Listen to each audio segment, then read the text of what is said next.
Hello, hello, hello. Hi, Hello, Dr. Bassey, Dr. Michael Bassey. Hello, everyone. I'm Laura Aziz.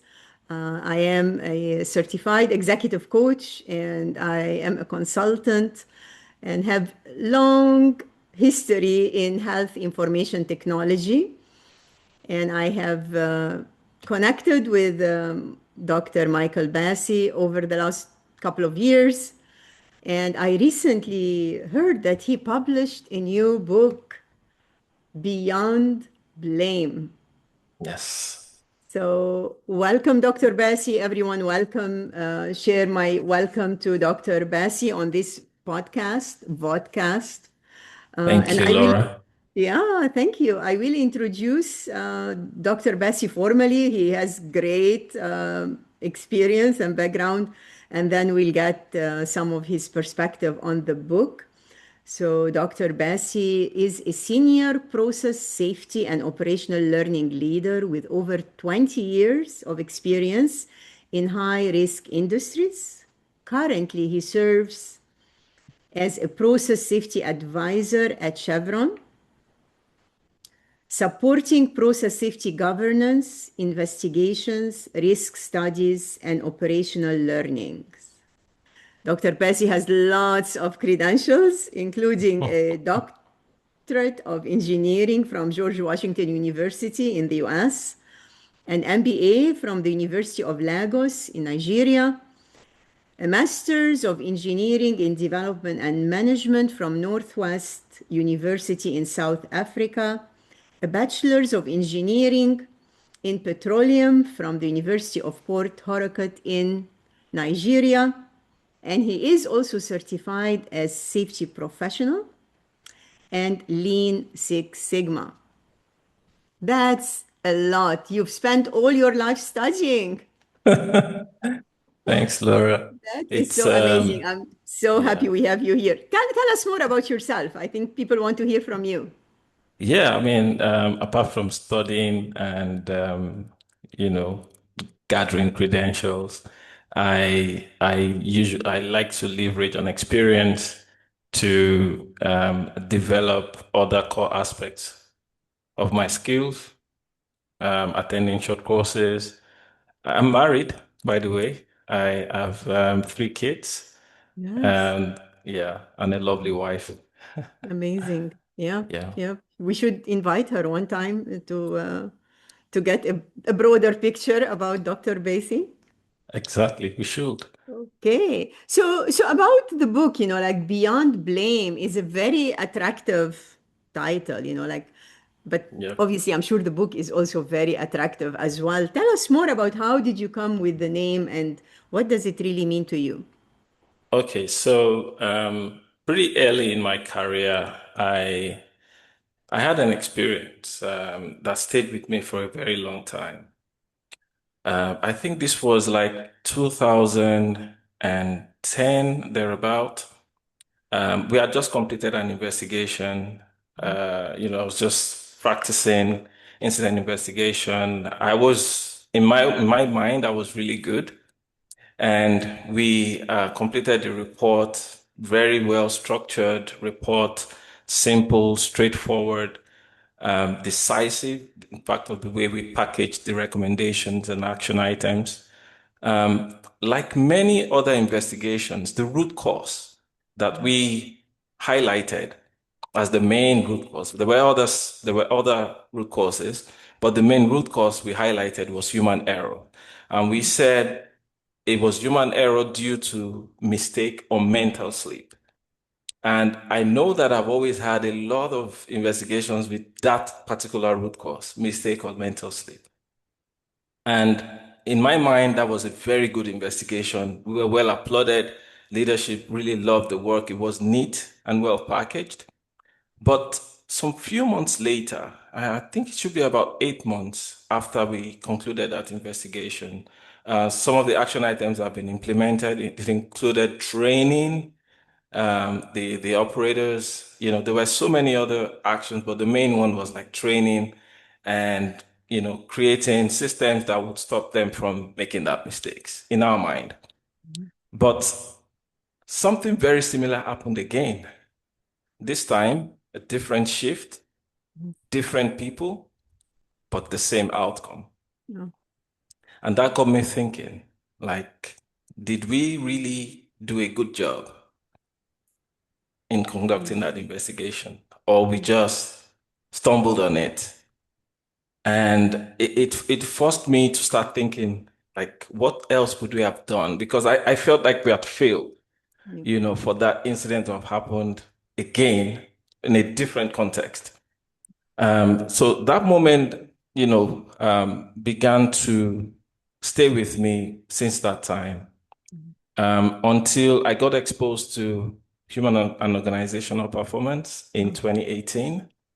And that kind of helped change my mindset. I started thinking of mistakes differently. Mhm. And then I started looking for how to find answers. Gradually, I continued to develop in that space, and I started applying those to my investigations, with very good results across the organization. I mean, it's always been Mhm. great results from when we apply human and organizational performance tools. So in 2023, I thought of all the experience I've gathered, and I'm like, what do I do with this? How can I pass this on? Because I used to lead a community of practice with folks in Angola, Nigeria, and Southern Africa. And I was like, what can I do with this knowledge? Right. So that led me to putting this down in a book. So I started writing in 2023 on my experience with moving beyond blame, Mm. pretty much. So Very that's kind interesting. of the story in a nutshell. Very interesting. So, writing a book, like you got the idea, but how did you decide that it's worth spending the time and effort to write a book? Yeah. So I've always wanted to write a book. Mhm. Even before I started working, Okay. I've always had that vision of writing a book. I Mhm. didn't tell you, there was a time I lectured. I lectured project management Uh-huh. for at the master's level Okay. in South Africa. And since then, I've been thinking about writing. But I didn't just want to write anything. I wanted to write a technical book. But I see that this is a very important subject Okay. in in high risk industries. So that's kind of like what led me to start painstakingly working through it. And you helped. I'd given up at some point until you came along, and during our coaching program, Me? Oh, during our I coaching got a piece in program, the book. Wow. you nudged me to push on because I'd already packed it aside. So yeah, so that's kind of like No, thank how you. the journey went. Thank you. I appreciate that. Wanted to also see if it was related to your doctorate program, like was the doctorate program an inspiring factor in focusing on developing something of an intellectual, and having a legacy, like a more of an intellectual asset and leaving a legacy. Yes, yes. So that also inspired it. That also inspired it. I won't lie. Yeah. So, but it's something that I've had in Okay. my mind for a while. Okay. Yeah. And you may have answered this question, but I wanted to ask you, when did you change your perspective on the human and organizational performance? Like, when did the transition happen to So embrace this concept? Yeah. yeah, so the transition happened in 2018 when the concept was introduced to me by a consultant that Mhm. came to Chevron to deploy human performance at the time. They hadn't added organization to it. Oh, okay. And then he said that people will make mistakes. And he says, everyone makes mistakes. And I'm like, I don't make mistakes. And then he started giving examples. And then I got to realize that indeed we all make mistakes. So the main point is when people make mistakes, we want to ensure that those mistakes don't result in catastrophic events where someone is losing his life, something terrible happens as an environmental release, a real asset damage, fire, explosion. We want to make sure that we have systems that are resilient to withstand when these mistakes happen. Resilient. Yep. I So like the word someone makes, resilient. Yeah. yeah, so someone misses a step in a procedure, that should not result in a fire, Yeah. right? What are the other safeguards we have in place to Yeah. manage those Yeah. situations? Because people will make mistakes. Mm-hmm. Wow. Yeah. That's profound. That leads me actually to the third question I have for you today, which is Yeah. mistakes do happen. It's part of our humanity. How Yes. should we handle them or like even prepare for them and have a safety in or like a safety environment, like a safety mindset. So to know what to do, like have either notifications, alerts, alarms, so we don't actually cause a major catastrophe. Exactly. So those things you mentioned are like those additional layers I was talking about, making our systems more resilient. And we have what we call performance modes. So there are three performance modes. People are either operating in skill-based mode, in rule-based mode, or in knowledge-based mode. Mhm. So when you're operating in skill-based mode, it's almost like you're driving a car. You are so used to it, you don't think about it. You don't think about it before you press your brakes. You don't think about it before you put on your trafficator. It just comes naturally. So that's operating in skill-based mode. And that mode of operation is actually pretty easy for people to make mistakes, Uh-huh. right? But the most difficult one is when you're operating in knowledge-based mode when you like you buy something from IKEA, it will come with a manual.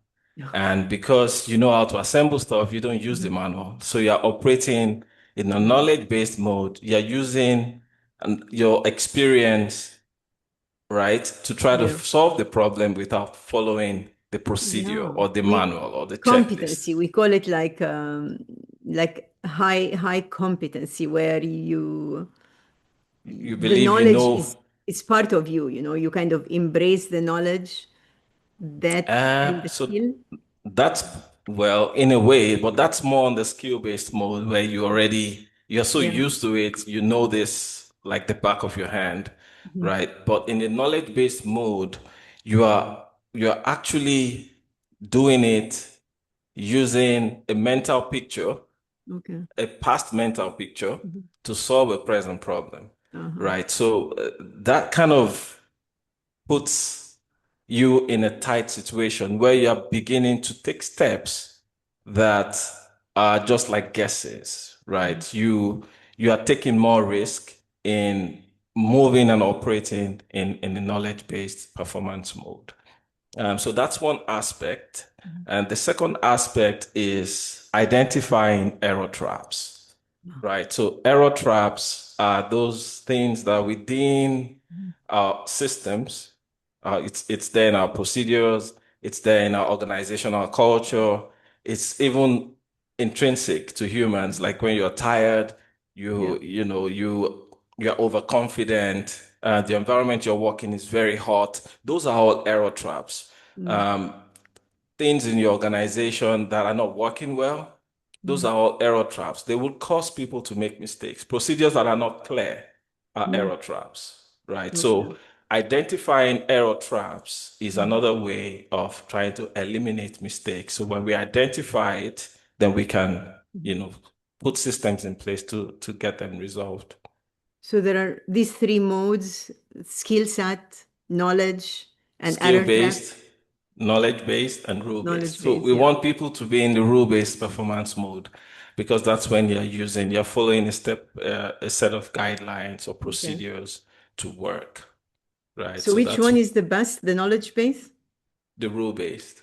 rule base? Yes. So in the skill-based performance mode, your chances of making mistakes is very, very little, right? But you when you make mistakes, it's just it just can happen. It's just like when you're driving, you mistakenly bump on someone, Yeah, right? It's not every time you have an accident. Maybe it's one in 10,000 times right. that you will have an accident. But when you are in a rule-based performance mode, right, your chances of making mistakes is not as safe as when you're in the skill-based mode, but it is more controlled, right? We Okay. can control it. You're following a set of checklists. You're ticking, I've completed step one, I take it. I've completed step two, I take it.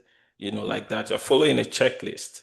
You're Okay. following a set of rules, right? And these To rules, people need to have them memorized, or they are following a checklist? Like, Oh, are they are they following a checklist. They are written okay? out, They are right? written out. Okay. No, Yes. that's great. That's good clarity here.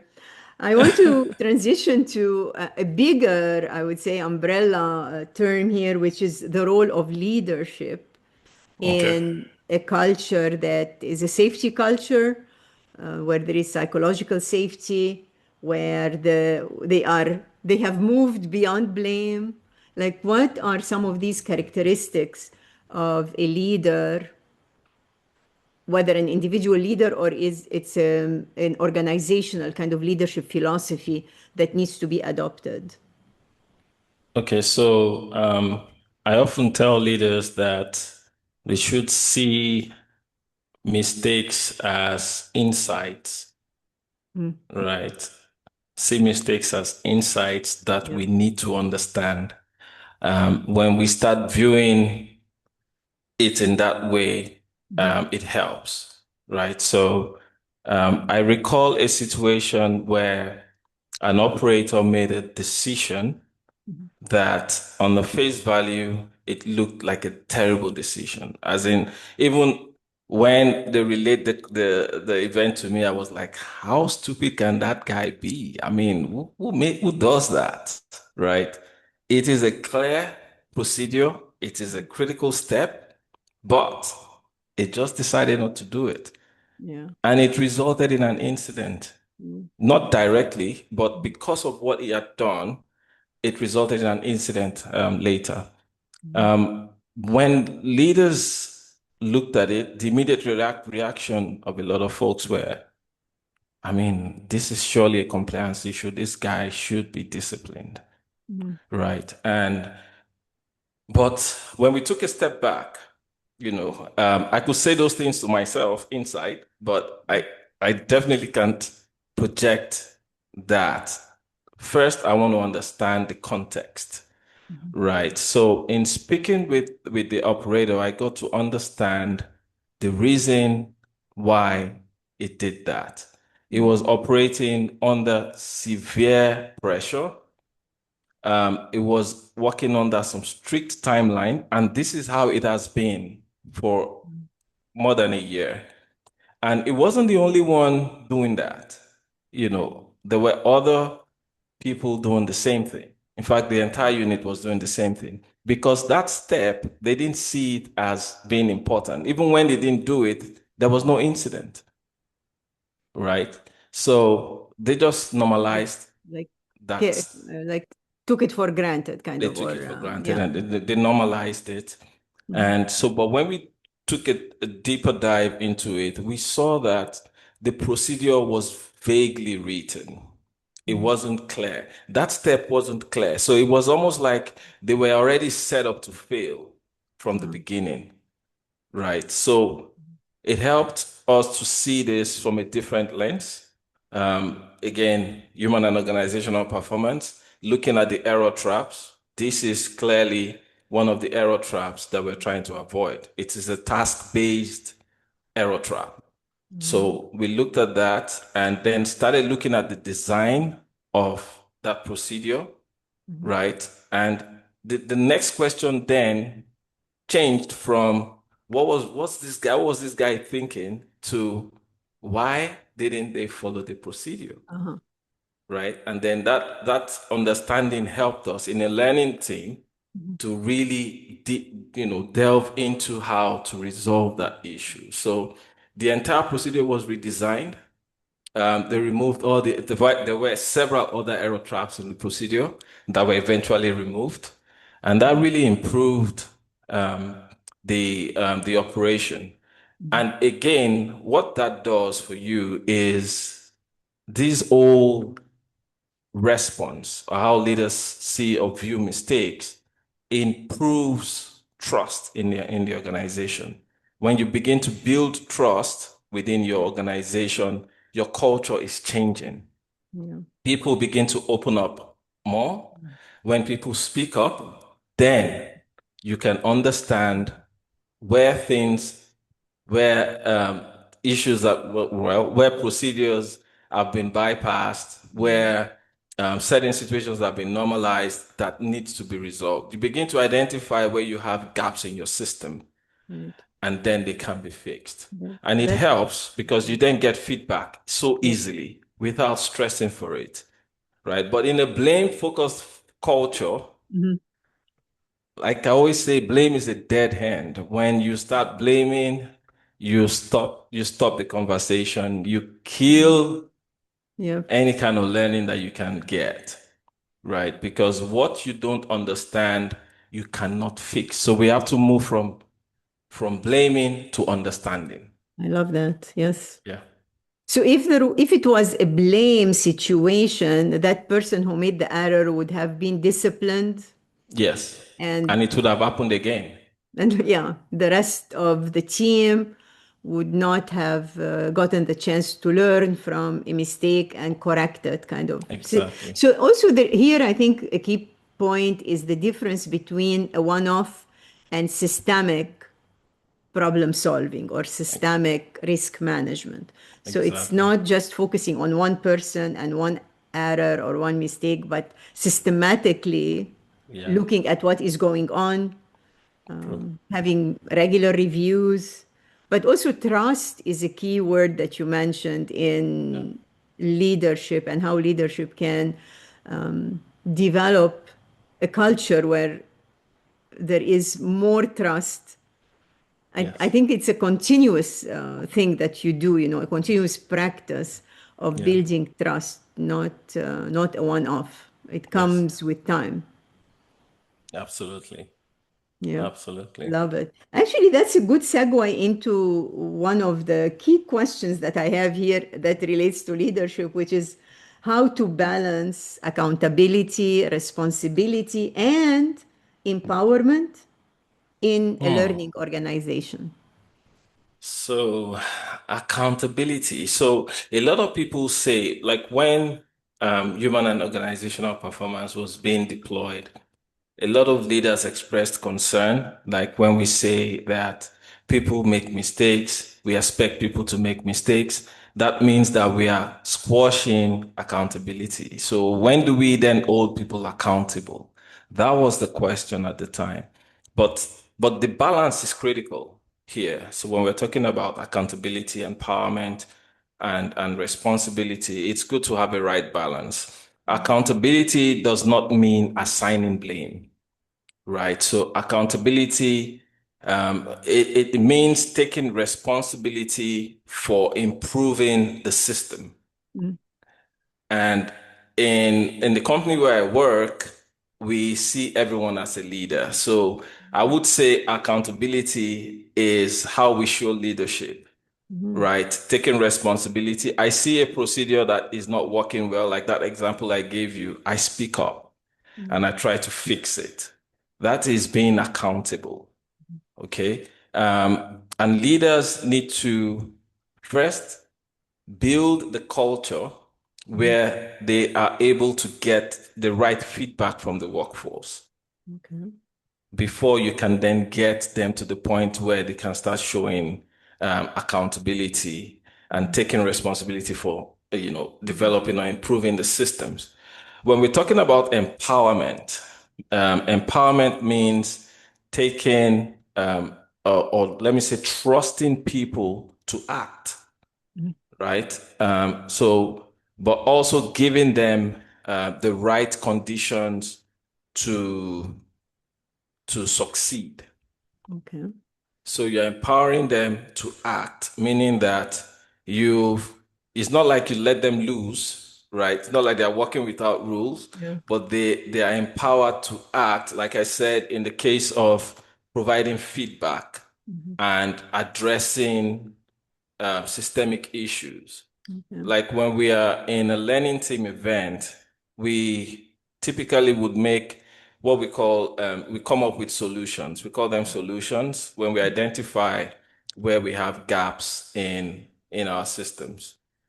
Now, these solutions, before we go to leadership to solve anything, we will ask the team to concentrate on the solution that the team around that table can implement, Uh-huh. right? So then folks come up with suggestions on what they can do, Mhm. right, to resolve that systemic issue. And the Mhm. ones that we cannot resolve, then we escalate to the next level and to the next level like that until we get those resolved. So that is also a way of empowering Mhm. people and also building trust and driving that accountability because once I know that I'm responsible for improving the systems around me. It's not just for me, but for my entire team.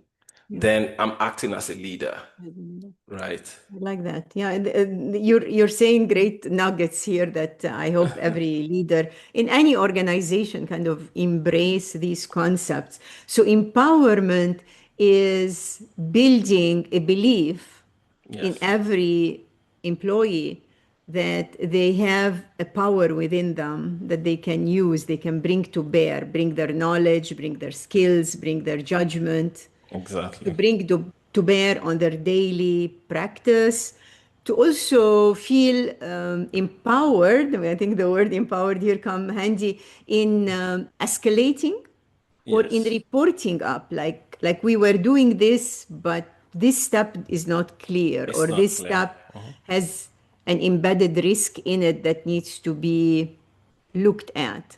So Absolutely. the sense of empowerment definitely is critical, especially in high risk business like the business you're in. Yeah, Accountability and responsibility obviously has it's kind of layered in, like the responsible person is the person doing the work, right. and then accountability probably goes to the next level, like the supervisor maybe. Like there is a relationship, but it usually involves more than one person. Absolutely. That's really Absolutely. that's great. That's wonderful. I want to talk more about that, but not. We'll do another Uh, session where we're gonna dig deeper into how these topics are addressed, how to build trust, and how to manage incidents, how to prevent, how to avoid. yeah, So having a culture that like I come from healthcare background, and we don't want to hurt anybody, we don't want a patient absolutely. to be to be injured or get into any get the wrong dose of a Wrong medicine or something. medication. So it's avoiding, it's like a zero, you want a zero incident, but then how can you get to that, or how can you get to 99.9 maybe? But that's kind of the mindset, and then there is the issue of psychological safety where people feel empowered to Yeah, speak up to speak and up. not fear blame or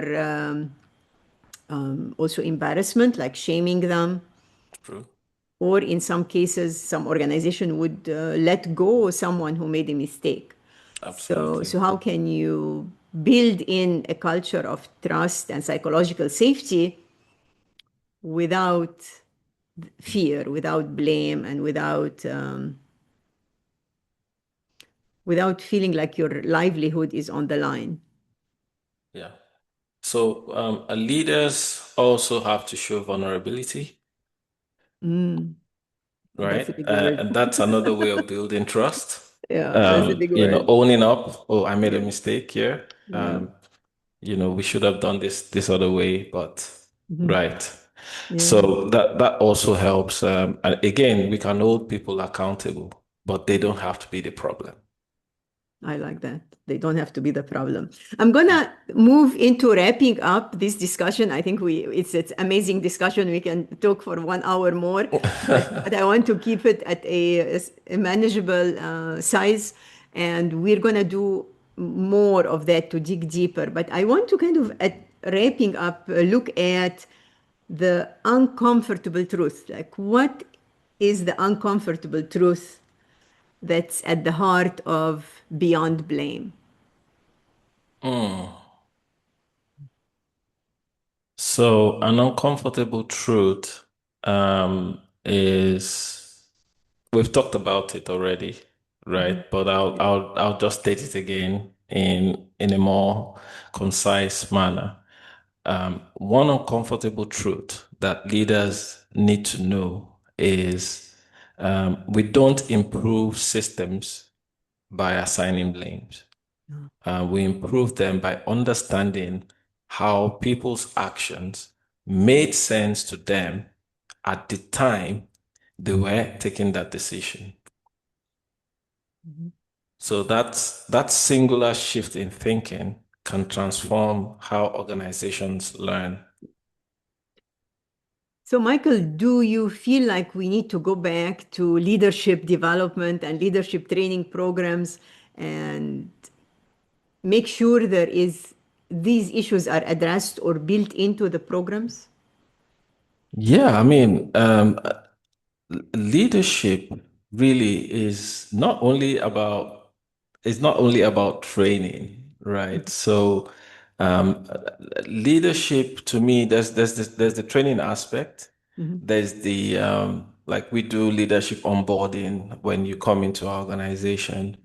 The thing about leadership is the culture. So leaders are supposed to project the culture of the Mhm. organization, That's a good right? one.